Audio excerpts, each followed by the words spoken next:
හරි. ඒක දැම්මට පස්සේ ඔටෝමැටිකලිම වැටෙනවා පාටිෂන් එක MBR කියලා MBR එක එහෙම තියන්න ඕනේ. ඊට පස්සේ ටාගට් සිස්ටම් එක BIOS කියලා තියන්න.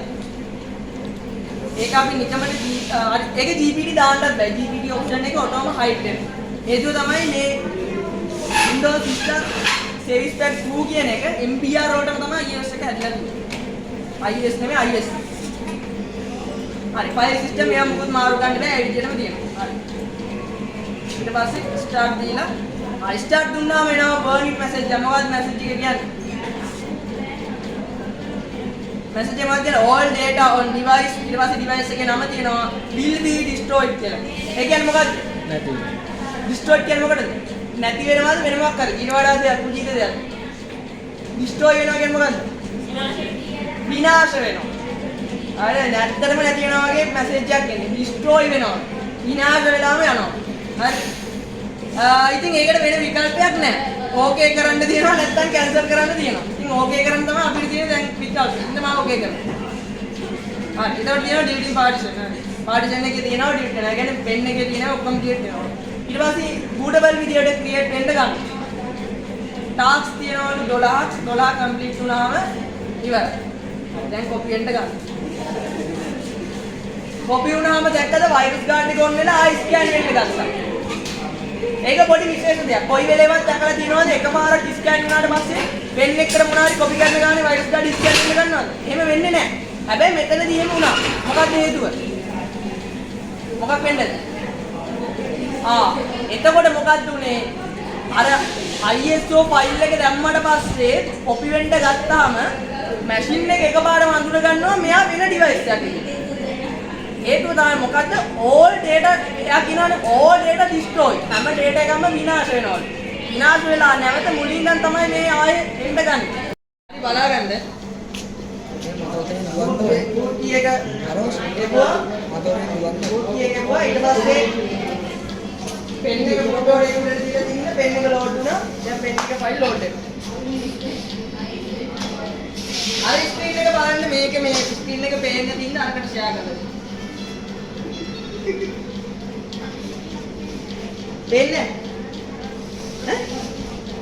අපේ මේ ළඟට වැඩි නම් ඉන්න බා. ඒ කියපුවම මුදු කරේ තියන්නේ. හරි. බලන්න. හරි ඔන්න load වෙනවා OS එක. බලන්න. කලින් load දුන්නේ අයියේ. එදත් දැම්මා මේකමයි දැම්මේ load දුන්නේ අයියේ. මේ ඔය සේවද? bit කීයද? bit කීයද? එදා දාපේ bit කීයද? එදා දැම්මේ bit කීයද? 64. අද දාන්නේ 32. හරි කලින් පතාවේ වැඩ කරේ නෑ මොකද අපි දාන්න try කරේ මේ 64 bit. දැන් අපි දාන්න try කරන්නේ 32 bit. ඒ හින්දා OS එක load වුණා. හරි OS එක load වුණාට බෑ මේ load උනේ මොකද්ද? OS එකේ setup එක. දැන් අපි මේක install කරගන්න ඕන. හරි install කරගන්න මම මෙතනින් පෙන්නන්න.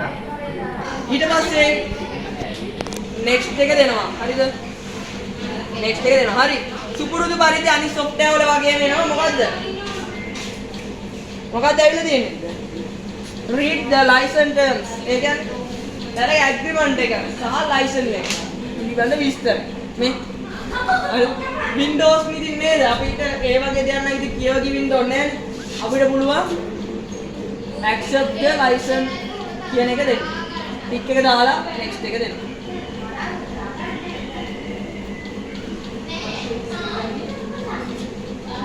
හරි ඊට පස්සේ මෙයාගේ පාර්ටිෂන් ටික පෙන්නනවා නේද? හරි මෙයාගේ පාර්ටිෂන් ටික තමයි මේ පෙන්වලා තියෙන්නේ. ඒ කියන්නේ දැනට මේ ලැප් එකේ ඇතුලේ තියෙන hard disk එක තමයි මේ පෙන්වලා තියෙන්නේ. හැබැයි hard disk තුනක් තියෙනවනේ මෙතන. මේ ලැප් එකේ ඇතුලේ hard disk තුනක් දාන්න පුළුවන්ද? බෑ. ඉතින් මෙතන hard disk තුනක් පෙන්වලා තියෙනවා. එකම hard එක තුනකට ගන්න. ඈ? එකම hard එක තුනකට ගන්න. එකම hard එක තුනකට ගන්න. හරි. ඊළඟට අපි දැන් මෙතනින් පාර්ටිෂන් එකක් තෝරගන්න ඕන. අපි මේ OS එක දාන්න එක පාර්ටිෂන් එකක් තෝරගන්න ඕන. හොඳ වෙලාවට අපි Windows Vista වගේ එකක් තෝරගත්තා. ඇයි ඒ? මේක දැක්කම කියන්න පුළුවන් ඕන පෙරපස ගන්න. මොකක්ද ඒක? ඔව් මොකක්ද? මෙහෙම නෙමෙයි මෙහෙම.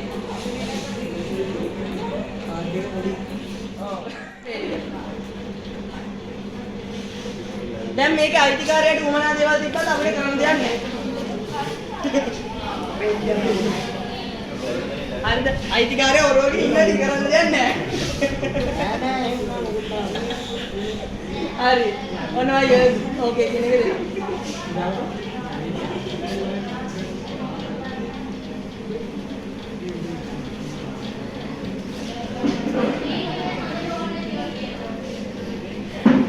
හරි ලැප් එක ගොඩක් ස්පීඩ් නේද? ඔවුලු ඒක. හරි බල. මෙහෙට ඇවිත් බලන්න මෙන්න. හරි. ෆෝමැට් වුණා. ෆෝමැට් වෙනවත් එක්කම මොකද උනේ? මෙතන තිබ්බ මැසේජ් එක අයින් වුණා. එතන තිබ්බ මැසේජ් එක මොකද්ද? දාන්න බෑ කියලා. මේකේ තව ෆයිල් තියෙනවලු ෆයිල් ෆෝමැට් එක හරියන්නේ අරව මේ ගොඩාක් කියනවා. ඒ ඔක්කොම අයින් වුණා ෆෝමැට් කරාට පස්සේ. ඉතින් තිබුණා ෆ්‍රී ස්පේස් තියෙනවා. ඊළඟ ඔප්ෂන් එකට next එක දෙන්න මට මේකේ මෙලෝඩියක් ෆ්‍රී. හරි. දැන් මොකද වෙන්නේ? මොකද වෙන්නේ? ඔල්රෙඩි කියන්නේ මොකද වෙන්නේ? කොපි වෙනවා.